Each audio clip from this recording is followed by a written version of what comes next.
Halo Sobat Ternak, kembali lagi di Spesialis Ternak, solusi para peternak.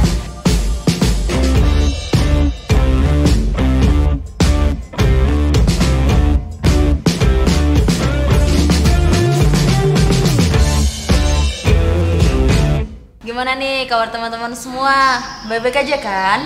Oke Sobat Ternak, di episode kali ini kita bakal bahas mengenai adanya risiko di balik peluang usaha ayam di broiler. Nah, jadi untuk para peternak pemula nih, khususnya jangan memikirkan untungnya aja ya, namun harus diimbangi dengan antisipasi adanya resiko beternak ayam broiler. Nah, seperti biasa nih masih ditemani dengan Kak Cantik Lutfia. Gimana nih Kak Cantik kabarnya? Alhamdulillah lumayan sehat sih ini sebenarnya. Alhamdulillah. Kok lumayan sih Kak? Jadi ya kemarin nih ada ya, gitu lah ya. ya. Oke. Jadi memang ini kita lama banget gak podcast ya. Kangen. Soalnya kita lama gak podcast. Iya bener banget. Oke Kak, kita ketahui usaha ayam broiler ini kan mempunyai prospek yang baik serta tumbuh nih ya, karena mengingat permintaan yang sangat tinggi nih, disusul meningkatnya jumlah penduduk dan pendapatan masyarakat, maka kebutuhan konsumsi daging ayam pun akan semakin tinggi.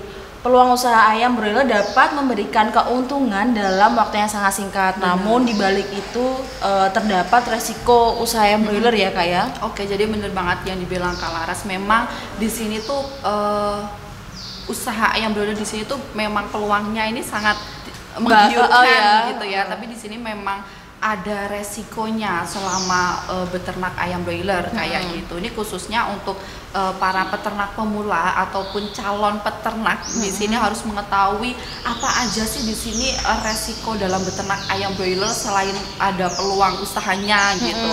Di sini juga nantinya calon para peternak atau peternak pemula di sini juga bisa untuk menciptakan mentalnya untuk kedepannya gitu. Selain itu juga menumbuhkan keseriusannya gitu. Selain itu untuk mengetahui resikonya ini nanti di sini juga untuk mewaspadai, mengantisipasi memang hal-hal yang tidak diinginkan di saat usaha ayam broiler kayak gitu sih ya Kak.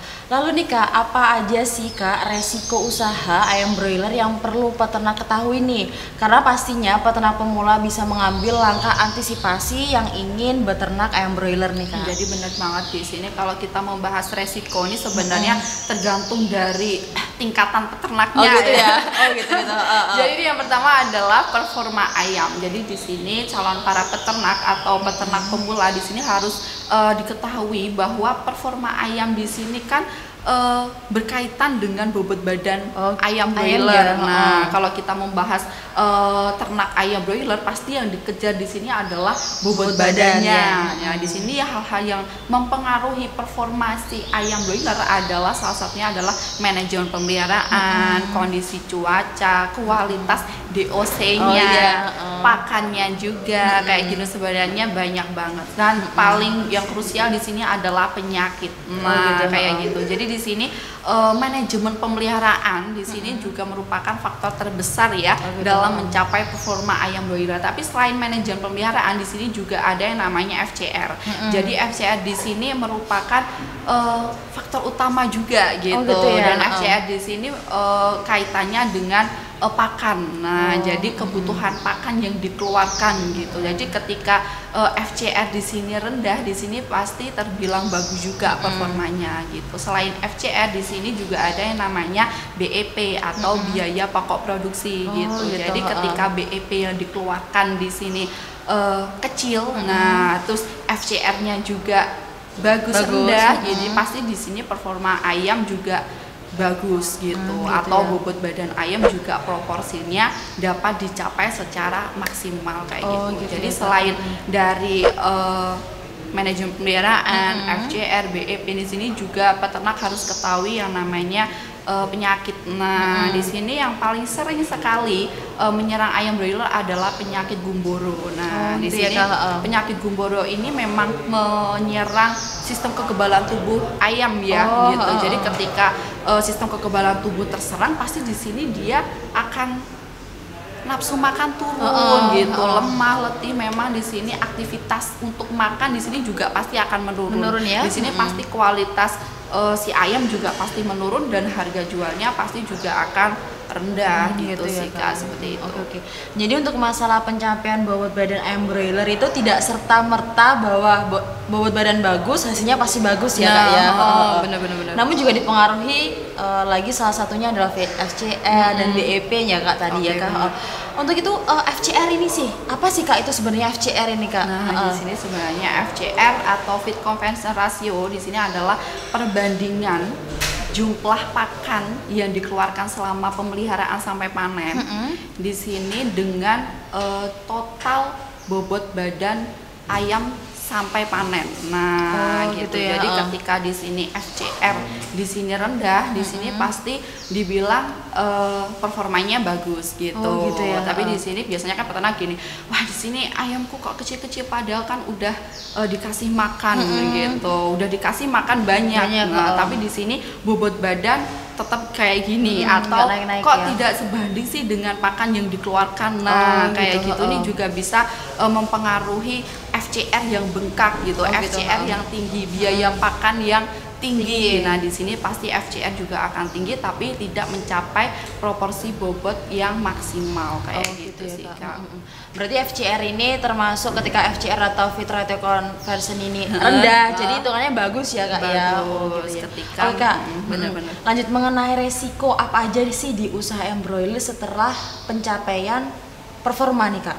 Oke, jadi setelah kita bahas performa, selanjutnya adalah resiko selanjutnya yang perlu dihadapi oleh para calon peternak di sini adalah fluktuasi si harga ayam broiler. Nah, karena memang selain telur yang mengalami fluktuasi setiap hari ya, di sini ayam broiler sebenarnya juga mengalami fluktuasi di biasanya sih enggak setiap hari ya fluktuasinya, tapi di sini biasanya fluktuasinya juga tinggi banget ya kayak gitu. Dan fluktuasi harga di sini peternak juga harus mengantisipasi, apalagi di sini peternak mandiri ya. Nah, kalau peternak kemitraan di sini kan memang udah ada kontrak kerjanya, kesepakatan harga gitu ya. Tapi kalau peternak mandiri di sini kan mengikuti acuan harga setiap harinya gitu. Jadi mau nggak mau di sini juga harus mengikuti harga di pasaran gitu. Dan di sini peternak mandiri harus mempunyai strategi sih,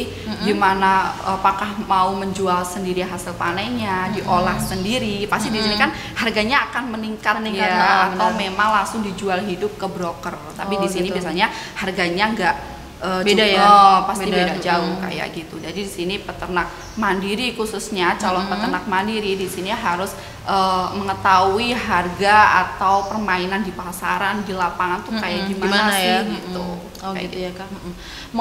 Mengenai harganya ayam nih Kak, kadang juga kan harga dari kandang, harga dari pasar ini juga pasti ada perbedaan ya Kak, bahkan bisa aja tinggi sekali ya kalau di pasaran ya Kak. Kadang kan kalau di harga kandang ini biasanya kan harga berapa gitu, tapi kalau masuk pasar di sini pasti udah tinggi banget. Nah, biasanya di sini peternak pemula atau mandiri ini kalau harga kayak gini mending jual sendiri aja deh ya, gitu. Langsung untuk strateginya itu gitu ya, langsung ke pasar gitu.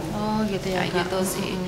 Jadi untuk aspek selanjutnya yaitu adalah aspek lingkungan. Nah, ini aspek lingkungan ini mempengaruhi banget ya. Ini juga bisa menjadi resiko tersendiri gitu ya. Jadi banyak banget. Ini salah satunya adalah demo dari masyarakat karena pencemaran lingkungan. Nah, ini sering banget sih. Jadi di sini peternak pemula atau calon para peternak di sini ini enggak mengantisipasi dari jauh ketika buat kandang di sini ini nanti nggak akan mencemari lingkungan kayak gitu kan, harus ada perhitungan tersendiri ya kayak gitu. Nah, selain itu juga bencana alam ini yang tidak bisa diprediksi, apalagi akhir-akhir ini kayak gini ya kayak kita ada pandemi ya Kak. Jadi banyak banget selain pandemi ini juga ada tanah longsor ya gak sih, dari banjir juga ada puting beliung bahkan gempa. Nah, ini banyak banget juga di berita-berita gitu kan. Ini banyak banget memang ada peternak yang mengalami kandang yang ambruk kayak gitu kan, pasti banyak banget di sini. Dan hal-hal kayak gini kan nggak bisa diprediksi gitu. Jadi untuk calon para peternak di sini juga harus bisa mempersiapkan hal-hal yang tidak bisa diprediksi kayak gitu sih. Jadi memang harus menciptakan mental di awal gitu. Kalau memang peluangnya dari ayam broiler di sini tuh memang besar, tapi di sini calon para peternak juga harus mengetahui resiko yang ada kayak gitu ya, sih Kak. Oh, benar sih Kak, apalagi dengan kondisi yang seperti ini ya Kak, yang beberapa bulan kemarin juga banyak sekali bencana alam. Selain itu penting sekali ya Kak dalam menentukan lokasi peternakan ayam nih Kak ya, tidak terjadi pencemaran lingkungan yang takutnya nanti pasti kena demo ya Kak. Saya itu juga ada nih Kak, apa nih? Akibat kebakaran. Nah, ini biasanya gitu. peternak ini kan waktu brooding. Nah, kayak gitu. Ini gitu kurang apa ya di sini ya, kurang mengantisipasi ya, kurang was-was, kurang waspada juga gitu. Dimana saat brooding kan biasanya pakai kompor atau gimana, terus juga kena sekam yang pastinya juga akan bisa mengakibatkan kebakaran kayak gitu. Apalagi demo yang tadi. Nah itu. Maka untuk itu nih sobat ternak di rumah, untuk yang menentukan lokasi peternakan, kita udah ada loh tipsnya menentukan lokasi peternakan. Sobat ternak bisa langsung tonton di YouTube Spesialis Ternak di podcast sebelumnya nih Kak. Oke Kak Cantik, terima kasih banyak atas ilmunya ya. Semoga paparan ini bisa bermanfaat untuk kita semua dan sobat ternak di rumah. Oke, sampai di sini dulu perjumpaan kita. Bagi kalian nih yang mau request, mau membahas tentang apa di next podcast berikutnya, bisa tulis di kolom komentar. Dan tonton terus video-video dari Spesialis Ternak. Jangan lupa subscribe, like, dan komen. Spesialis Ternak, solusi para peternak.